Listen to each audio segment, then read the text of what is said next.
estamos começando mais um Singularidade Podcast, episódio 12.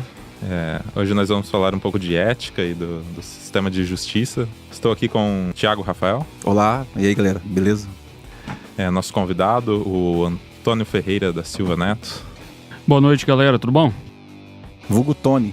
Vulgo Tony? Com Y no final. Não, sem isso. Internacional. Não gosto dessas coisas. E Hércules Martelli. Mais uma vez. Boa noite. Eu fiquei pensando, a gente fala boa noite, mas as pessoas podem ouvir a qualquer hora do dia. Sim, exatamente. Olá. Melhor. Sim. Você percebeu que eu dei uma pausa no boa noite? Porque eu pensei justamente isso. Só dar os recadinhos aqui, falar da página no facebook.com/singularidadepodcast. Você pode deixar seu feedback lá. Você pode enviar e-mail também pra gente no singularidadepodcast@gmail.com. E também a gente tem o site lá, que tem todos os posts organizados, todos os episódios. Você pode conferir no singularidadepodcast.wordpress.com. Então é isso, vamos pra...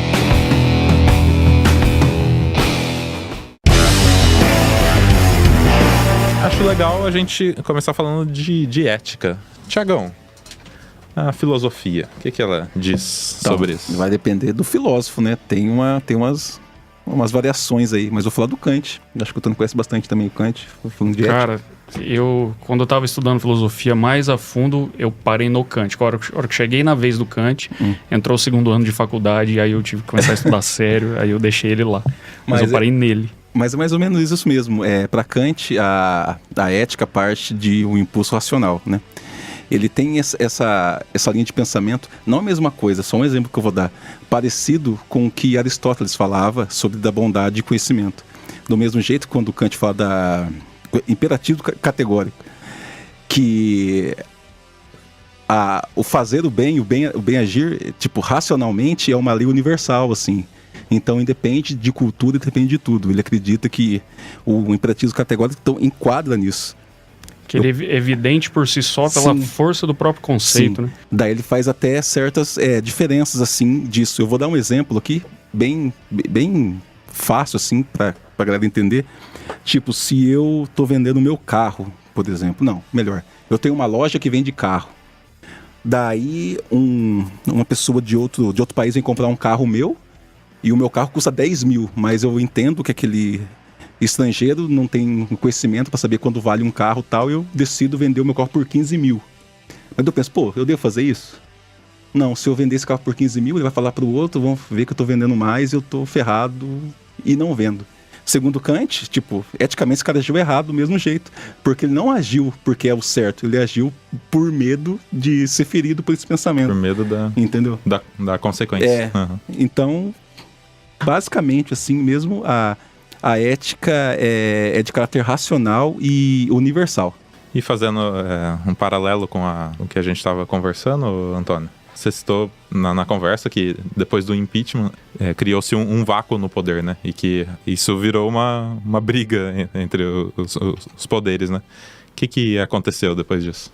Porque assim, a gente tem que voltar para entender o próprio conceito de Estado, como funcionam a democracia representativa, no caso, presidencialista no Brasil, e que, né, é meio assim, a gente ficar falando de conceito de democracia, mas no caso, as forças elas se equilibram dentro da democracia à medida em que a gente vai ter as diferentes correntes de pensamentos, opiniões representadas pelos deputados e senadores. Parlamentares. Os parlamentares de uma maneira geral, mas também você tem, salvo engano, o chamado de terceiro setor, que são ONGs e outros grupos sociais organizados que exercem pressões e também têm voz na sociedade.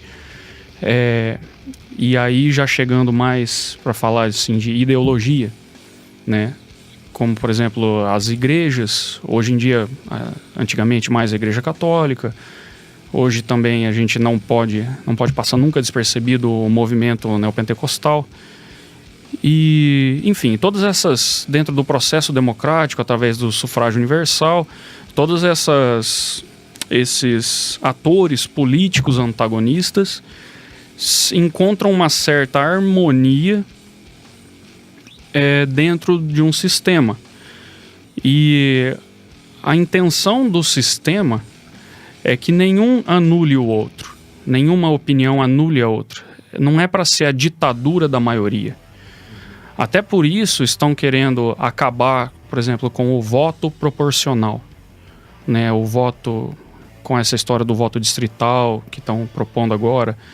Por quê? Porque o voto proporcional, naquele sistema de legenda, o fundo sociológico, a intenção daquilo é lindo, que serve para as minorias não serem esmagadas e não sofrerem a ditadura da maioria. E eles até querem acabar com isso. É o que acontece. Tem uma eleição, aí foi eleito X, fulano, que vai... E o que isso representa dentro da sociedade? Representa mais ou menos uma hegemonia de pensamento. Representa um consenso escolhido democraticamente. Então, por ele ter essa força democrática, tem o que em direito a gente chama de legitimidade. E essa legitimidade é o que dá a força, é o que dá a base estrutural da soberania. E é o poder do Estado para tomar as decisões e fazer, né, e governar. E o que contrabalanceia isso é o próprio Congresso, de uma maneira geral, que diluído ali através desse voto proporcional, você vai ter os antagonistas políticos, ideológicos, e tudo isso se balanceia, e você não vai ver muito dificilmente num estado normal de coisas, né? Pra gente já não falar de estado de exceção, né? Não sendo estado de exceção, você vai ter essas forças políticas que se harmonizam e elas não se anulam, mas elas se complementam e as coisas acontecem de uma maneira natural.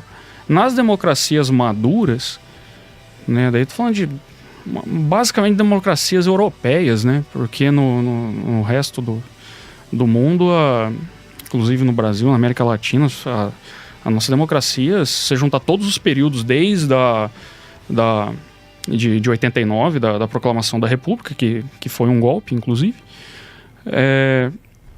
nós temos o quê? 40 anos de democracia? Num período de 120 anos? Se forçar a barra, é mais ou menos isso. Pouquinha coisa. Então é pouquinha coisa. Então o que acontece? A partir do momento em que, se você partir do ponto de vista, e isso vai ter todo um viés ideológico, de que o impeachment foi um golpe ou ele não foi feito corretamente, quando você golpeia essa hegemonia, você está golpeando a legitimidade. Se você está golpeando a legitimidade, você derrubou o poder constituído pela vontade popular. Exatamente. O poder constituído pela vontade popular que cai, então o que fica no topo da pirâmide? Não fica nada, aí está o vácuo de poder. E quem derrubou se sente fortalecido, ele vai se sentir encorajado, então, a tomar o poder para fazer as coisas que ele quer. E é o que a gente está vendo hoje. A partir do momento em que se concretizou o impeachment, independente de quem acredita se foi golpe ou não, é evidente que diversos grupos sociais se organizaram para lutar por unhas e dentes por esse poder, por essa hegemonia ideológica na sociedade. Percebemos que a partir dali, um pouco antes, na verdade, das eleições, que culmina com o impeachment, diversos grupos com diversas ideologias que antes eram uma coisa muito escondida, apagada dentro da sociedade, elas afloram, eles percebem o potencial de marketing, eles percebem como fazer a propaganda, né? Porque marketing, né? Enfim, para não ofender. Mas a propaganda mesmo, no sentido estrito. E eles passam a fazer isso, eles conquistam as pessoas. E a gente pode até querer entrar no mérito de como eles fazem isso, usando a questão do tripé fascista, né? Enfim, mas a gente pode acabar falando isso depois. Mas esses grupos vão disputar o poder. Então você vai ter lá o pessoal que começa a propor, por exemplo, escola sem partido. O que isso significa? Eles simplesmente estão tentando impor à sociedade uma determinada ideologia, mostrar para a sociedade que agora aquele segmento, aquele grupo ideológico existe, que ele tem poder, tipo, olha eu aqui, eu existo e eu tenho poder, eu consigo fazer as coisas. E aí a gente entra numa coisa que dentro do próprio direito constitucional a gente acaba estudando e leva o nome de legislação simbólica, que às vezes são peças de legislação que não tem nenhum significado próprio ou significado prático ou clássico no sentido jurídico, não tem um significado jurídico específico. Por exemplo, uma lei que regulamenta o trânsito. Não, mas você vai ter leis que elas são chamadas de legislação simbólica porque elas são colocadas simplesmente para demonstrar o poder daquele novo grupo que se forma e que está tentando. Então eles aprovam uma lei e dizem, olha, a gente é capaz de aprovar essa lei. E, ao mesmo tempo, para promover a sua ideologia. E então a gente tem, por exemplo, escola sem partido, a gente tem a questão agora do aborto, a gente tem a questão... Casamento LGBTI. Casamento LGBTI. Acabei de ouvir na Voz do Brasil que um cidadão lá acabou de entrar com um projeto de lei para que o Paulo Freire, né? Deixe de ser o patrão da educação brasileira. O que significa isso? Não, foi agora, na Voz do Brasil. O que significa isso? Qual que é o conteúdo legislativo, jurídico disso? Não é nada. O que isso significa? Demonstração de força. Demonstração de força e propaganda ideológica. Sim. E que não tem uma melhora pro povo, né? Do ponto de vista social, porque quando você chega na primeira aula de direito, fala, o que é direito? Para que serve o direito? O direito serve para pacificação social. Serve para isso. E esse tipo de lei, o que leva a isso? Leva a nada. E você tem outras peças de legislação simbólica que, ao contrário, que elas vêm às vezes para discriminar ou então para tirar direitos, por exemplo, a reforma trabalhista, para quem ideologicamente queira entender dessa maneira. E assim vai. Teoricamente, a gente deveria viver no Estado de Direito, né? Mas aí, essas exceções que vêm passando por cima de leis, só para demonstração de poder, aí você acaba chegando no estado de exceção, né? Você pode explicar pra gente o que seria o Estado de Direito, que teoricamente a gente deveria viver nele, e depois falar sobre o Estado de exceção? O Estado de Direito, ele é uma criação razoavelmente moderna. Ele começa a pipocar a ideia dele ali com os primeiros... os primeiros autores de sociologia, de economia política, vêm falar disso, Leviatã e Hobbes, e Rousseau e etc. Na verdade, Aristóteles já fala um pouco disso no Política, né? Mas não com uma ideia de Estado de Direito, mas com uma ideia apenas de Estado. Só que para a gente entender o Estado de Direito, a gente tem que resgatar o sentido histórico, o que veio antes. Antes você tinha um Estado absolutista, para mais ou para menos, em que o soberano ele podia tudo, simplesmente por uma questão de força. Ricardo Coração de Leão, Felipe 2032, sei lá. Dá para ir longe, Júlio César, sabe?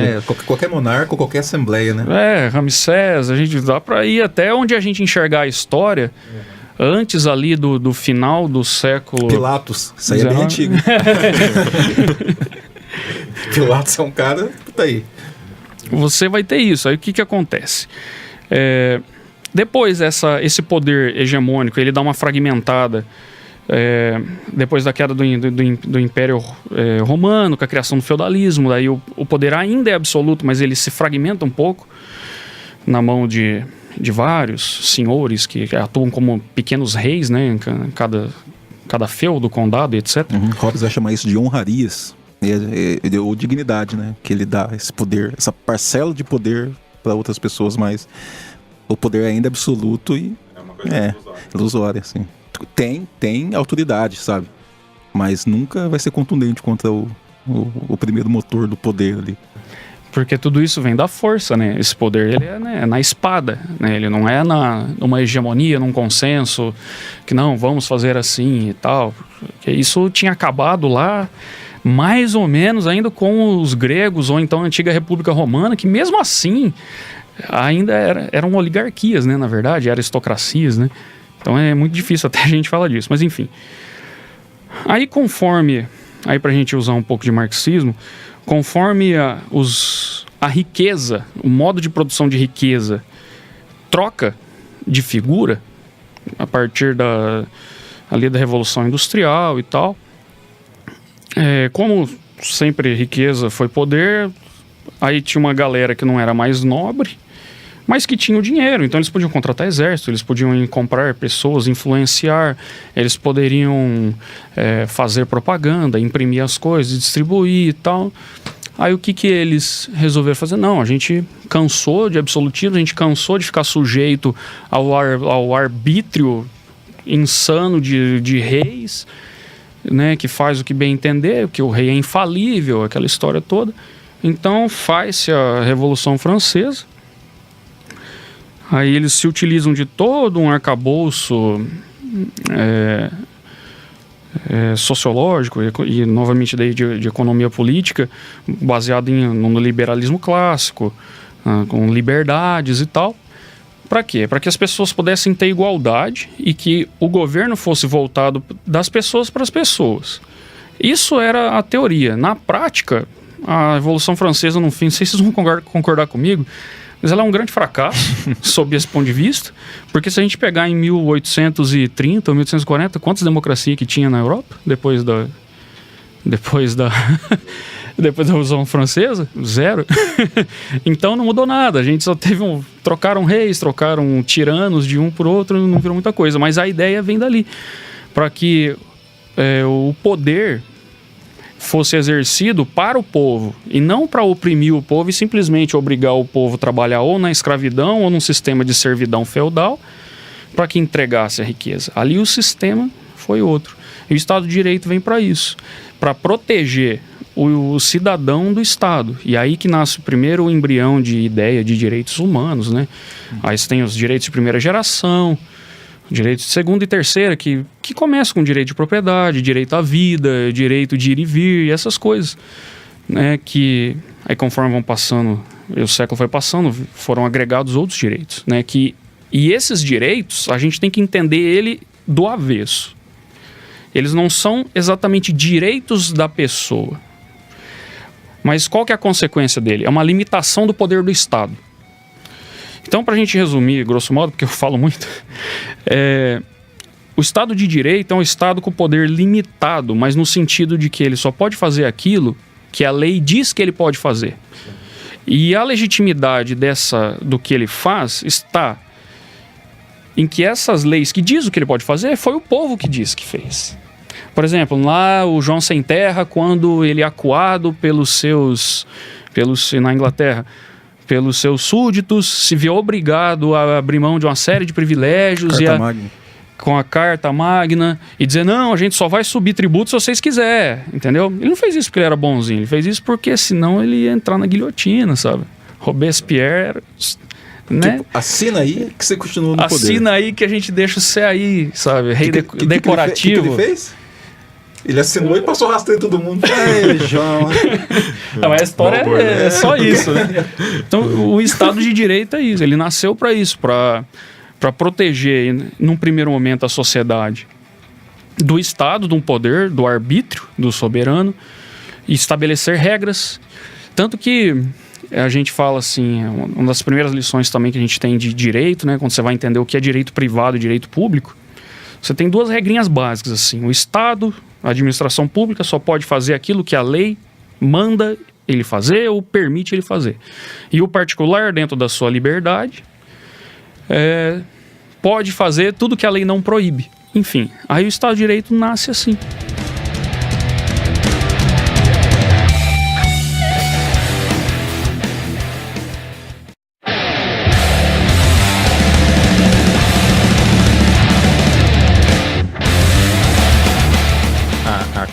Quem defenda que nós estamos vivendo já no estado de exceção, né?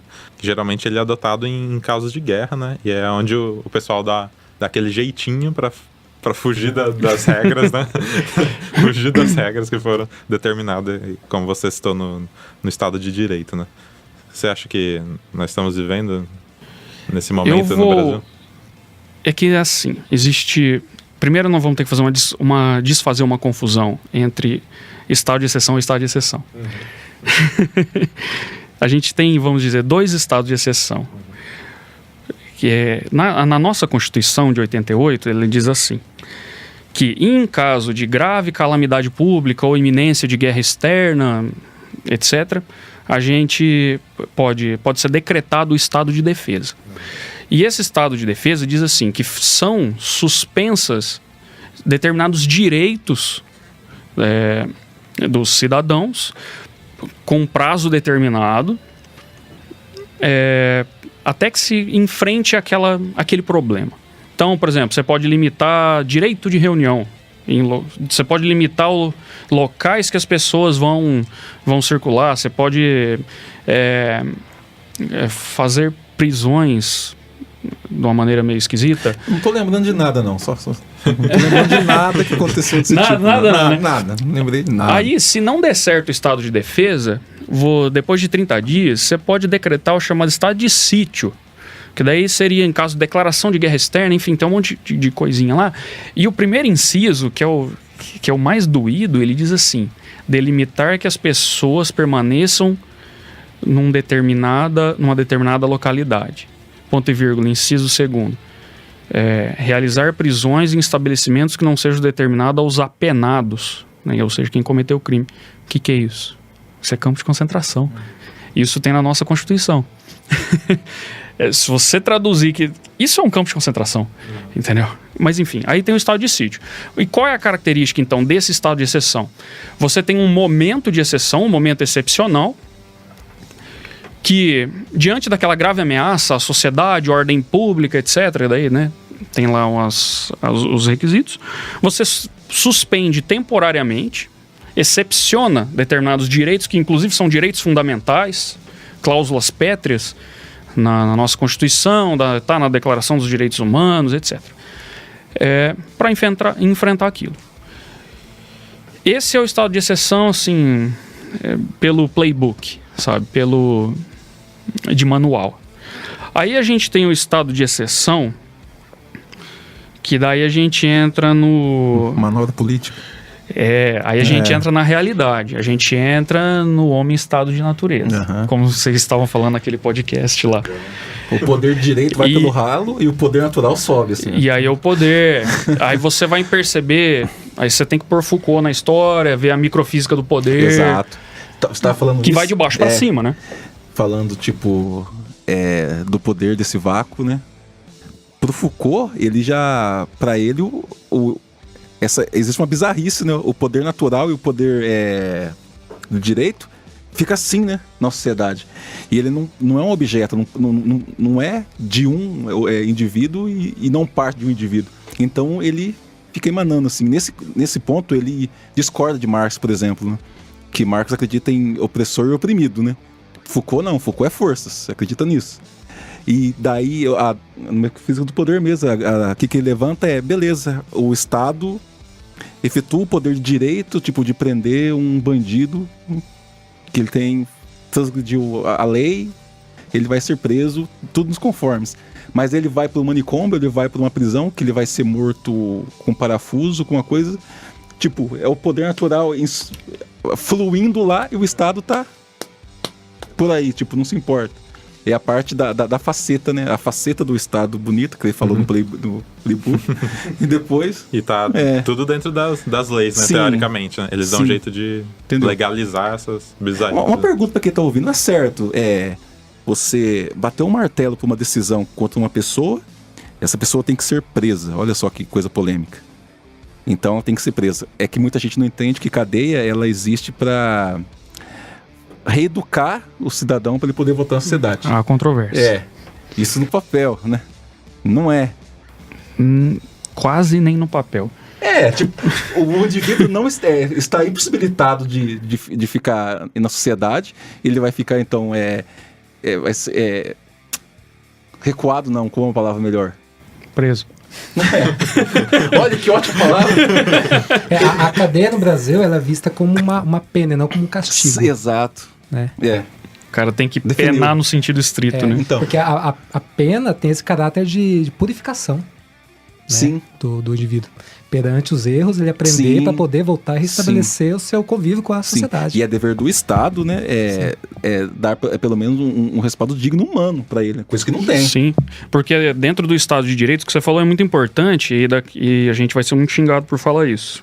Defendendo bandido, não sei o quê. Não, é outra história. Foda-se. Eu- Isso foi pra você que vai xingar a gente. Os outros podem ficar de boa. Porque é o seguinte, se você partir do princípio que os direitos humanos foram criados para defender o ser humano da tirania do Estado, isso inclui o ser humano. O bandido também é ser humano, embora às vezes a gente não queira que ele seja, mas ele é. E isso está na Constituição, isso está na Lei de Execução Penal, que Está na os ONU. direitos dele têm que ser preservados. Tanto que, vamos supor, o cara assassinou, foi condenado, transitou em julgado, isso é muito importante hoje, mas está caindo de moda também por conta do estado de exceção, e depois a gente fala disso. Beleza, o cara foi para cadeia. O Estado ele tem um dever objetivo de garantir a vida daquele sujeito, daquele ser humano que está dentro da cadeia. Se ele arrumar uma briga lá e for morto, mesmo que ele tenha arrumado a briga, o Estado é obrigado a indenizar. Porque o Estado tem um dever objetivo de cuidado. Então está sob porque os ele está cuidados. custodiando aquela pessoa e a lei diz, você tem que garantir a incolumidade física desse sujeito. Então chega até esse ponto, se o cara tem jurisprudência que às vezes fala que até se o cara cometer suicídio dentro da cadeia, tem que indenizar. Tá sob a Estava responsabilidade. sob a responsabilidade lá do Estado. Então, O que acontece muito, né, que a gente estava até comentando esses dias, no período da ditadura militar, quando acontecia alguma coisa, você falava, tal preso fugiu, né, para tirar da responsabilidade do Estado aquele dever de responder por ele, né? Falou, sumiu, então Não tá mais com a gente. não tá mais é. com a gente. Se vira ainda. Foi embora? Não, mas sumiu. Mas tem sangue na cela? Não, mas é rato. mas aí voltando no estado daí o que seria o estado de exceção mesmo. Eu tinha comentado, né, sobre um jurista alemão chamado Carl Schmitt. A gente chega a estudar um pouco ele em direito constitucional. Porque ele vai falar conceitos de Constituição, ele faz um estudo nesse sentido. O que a gente não aprende na faculdade, e eu só fui descobrir depois, é que esse cara, ele viveu ali até a década de 60, por aí, só que ele foi um dos principais juristas da Alemanha nazista. Na década de 20, ele desenvolveu teorias a respeito do Estado, em que ele falava sobre poder. E o que é o poder? O que é soberania no Estado? Aí ele vem dizer o seguinte, que a soberania e o poder, aquilo que a gente estava conversando outro dia, ela não é a legitimidade popular pela democracia, ela não é isso. Porque o que... Vamos dar um exemplo. E isso, como eu trabalho numa vara civil, eu vivencio isso. E a gente tem que enxergar a realidade, né? Esse tipo de teoria acontecendo. Vamos lá, o sujeito financiou um carro, exemplo banal. Financiou um carro, pagou umas parcelas, deixou de pagar, ficou inadimplente, deu calote. O banco vem e pede busca e apreensão daquele veículo. 99,9% das pessoas entregam o veículo para o oficial de justiça sem muita resistência. O oficial de justiça chega lá, tô com mandado aqui para buscar o teu carro, me entregue. O cara, tô devendo mesmo. O que aconteceu ali socialmente? É muito interessante isso. Porque a gente diz que o Estado exerce o direito, exerce a tutela do Estado. O Estado tutela o direito, significa que o Estado protege o direito, fazendo ele na marra. Porque o Estado de Direito, inclusive voltando lá para complementar a coisa, ele... uma das grandes características dele é que ele tem um monopólio da violência. O que é isso? O Estado vir e cumprir suas decisões e cumprir a lei na marra. E só ele pode fazer isso. E o Estado de Direito vem para ter essa parte, cumprir as decisões, chamado de mano militare, né, na marra, na força, Diferente dos primeiros períodos, né, históricos em que você tinha autotutela, que era as pessoas resolviam, né? Eu tinha um problema com o Tiagão.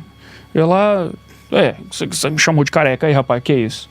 Aí ia lá e ia tirar satisfação com ele, resolver isso. No Estado de Direito, não. Eu tenho que ir na polícia, ele cometeu crime de injúria, eu tô me sentindo ofendido, então o Estado tem que vir aqui e sancionar o Tiagão como meio de tutela para aquela lei que protege a minha dignidade, a minha honra subjetiva.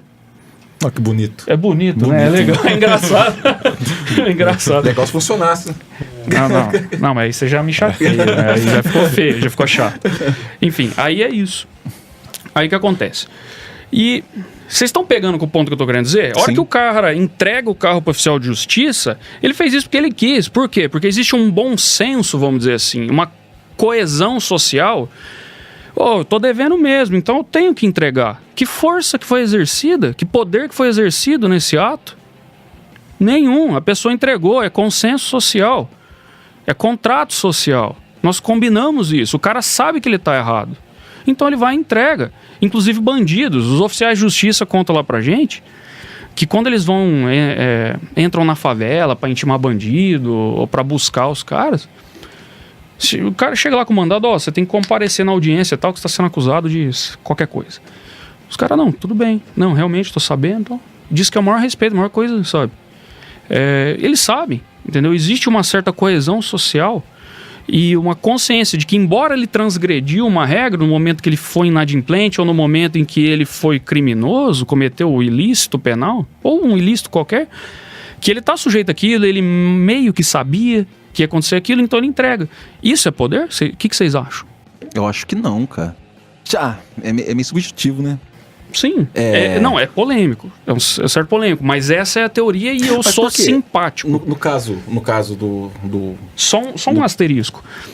Claro que se o cara se negar a cumprir, aí vai ser na marra. Retaliação. Então, mano militar. Então é um medo do poder, no caso. Sim. Pode ser. Essa que é a briga, entendeu? A briga. Segundo Hobbes é poder. Porque o medo é poder. Porque com o medo, né, você ganha respeito. E respeito é poder. E riqueza é poder. Mas cumprir uma regra é poder? Não, se eu faço você cumprir uma regra, eu estou exercendo um certo poder sobre você se você cumprir essa regra. Né? Você vai cumprir por algum motivo. E esse motivo é o reflexo do meu poder que eu tenho sobre você. Então eu acredito que é um poder do Estado, sim. Tipo, é como tá aberto, né? Aberto a discussões isso. Eu acho que é reflexo do poder do Estado, sim. Porque o cara faz assim, se eu não for, eu tô ferrado. Então o cara vai. Não tá indo porque ele quer. Não, eu preciso ir lá mesmo porque eu não paguei o carro, eu quero me redimir. Mas não é uma questão de consciência, sabe? Eu entendo que é uma questão de, realmente, o cara tem medo da consequência, aquilo vai ser tirado. Só que as pessoas nem oferecem resistência. É isso mesmo? Então tá bom. Sim. Entendeu?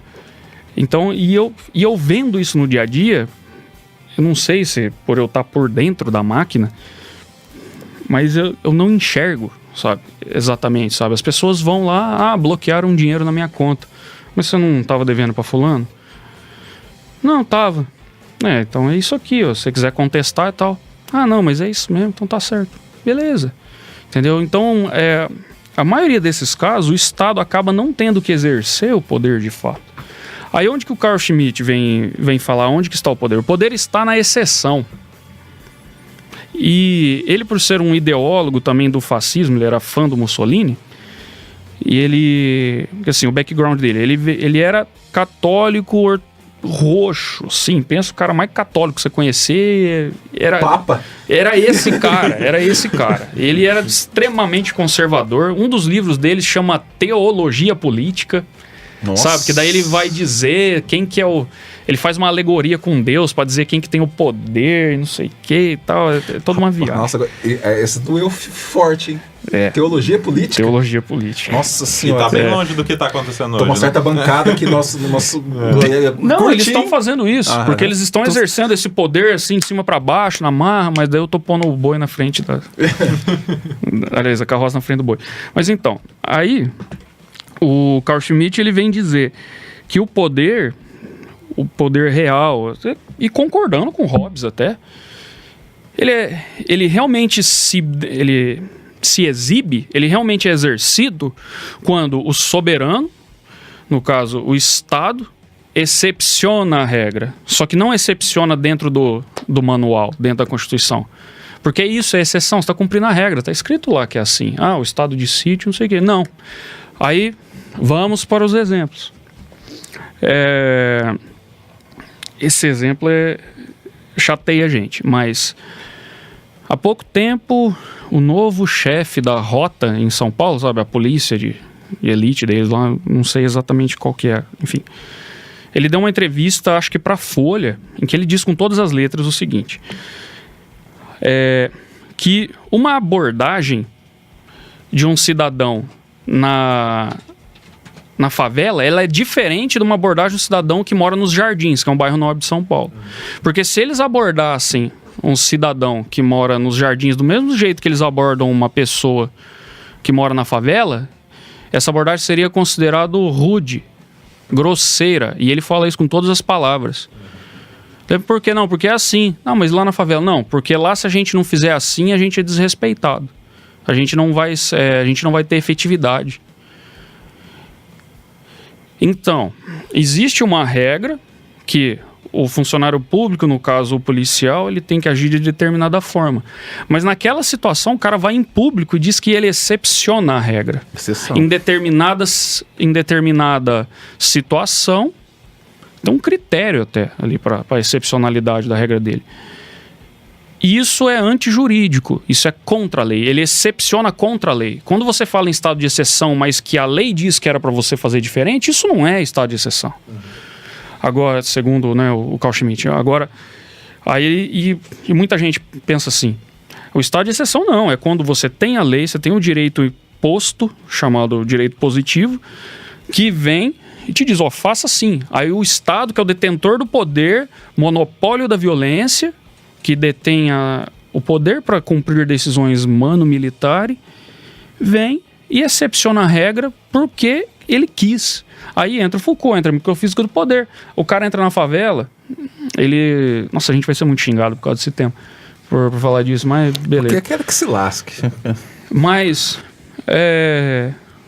o funcionário público, representante do Estado, dá um tapa na cara do moleque. O que vai acontecer? Ele podia ter feito isso? Não podia. Obviamente que não podia. O que vai acontecer com ele? Nada. Aquele que eu passei para você, o vídeo lá do Serrano, ele até fala no livro dele, né, ele comenta lá que no Brasil existem 2 estados, na verdade. Você tem o estado da classe média e alta, que são os grandes centros, você tem o subestado da favela, que vive numa constante intervenção militar, como se fosse uma força de ocupação que está lá. Que inclusive quando você entra nessa periferia, entra nessas coisas, você se sente num estado de exceção. Porque você... O que é a sensação de insegurança quando você entra numa favela Barra Brava? A sensação de insegurança é porque você já tem no seu inconsciente de que ali as regras não são cumpridas. Exatamente. Ali não, as regras não são cumpridas ali. Então você pisa no lugar, você já se sente diferente. Você já se sente inseguro, você já fica com medo. Por quê? Porque você sabe que ali não se cumpre regras. O Estado chega ali e não cumpre regras. E as pessoas que estão ali, já que o Estado não cumpre as regras, por que elas cumprem as regras? O que são regras? Entendeu? Aí isso seria estado de exceção. Aí a gente vai exemplificando, por exemplo, também lá no Rio de Janeiro, uma juíza ia ser feita uma operação da Polícia Militar numa favela. Aí uma juíza expediu um mandado de busca e apreensão coletivo. Vocês lembram? Vocês ouviram falar disso? Saiu, foi notícia na época, deu uma certa repercussão. Acho que talvez, como eu mexo com muitas... no meio jurídico, a gente acaba vendo mais essas coisas. Ela deu aval para a polícia entrar na casa de qualquer um. Isso. Ela deu o mandado de busca e apreensão por área, por região. Isso, se você pegar agora aí o Código de Processo Penal e a Constituição, eu não tenho palavras para descrever isso. Porque lá no Código de Processo Penal vai dizer que para você entrar na casa, o mandado tem que descrever por que você vai entrar na casa, o nome, o endereço individual daquela pessoa. Residencial, comercial, você só pode entrar durante o dia, não pode, só poderia entrar de noite se fosse um caso de flagrante crime, etc. Mas enfim, dentro de um mandado. Mas o mais importante é que está escrito lá, literalmente, é individual. Você tem que individualizar. E por que existe isso? A gente volta nos direitos humanos, a gente volta no Estado de Direito. Para o Estado, é uma limitação ao poder do Estado. Para o Estado tirano não sair entrando na minha casa e na sua, a hora que dá na telha de quem exerce o poder de fato. Só que daí, nesse momento, a juíza vai lá contra todas as leis e contra o bom senso, inclusive, e expede um mandado de busca e apreensão, dizendo para a polícia assim, ó, vocês têm carta branca para entrar na residência de absolutamente qualquer pessoa que mora neste bairro, nesta favela. E isso aconteceu. E isso é o que a gente chama de contra-legem, que ele é contra a lei, mas explícito, não é nem questão de interpretação, sabe? Não é nem questão de hermenêutica. É errado. Não é assim. É o contrário que você faz. Você tem que falar, eu vou entrar na casa daquele cara lá, mas por quê?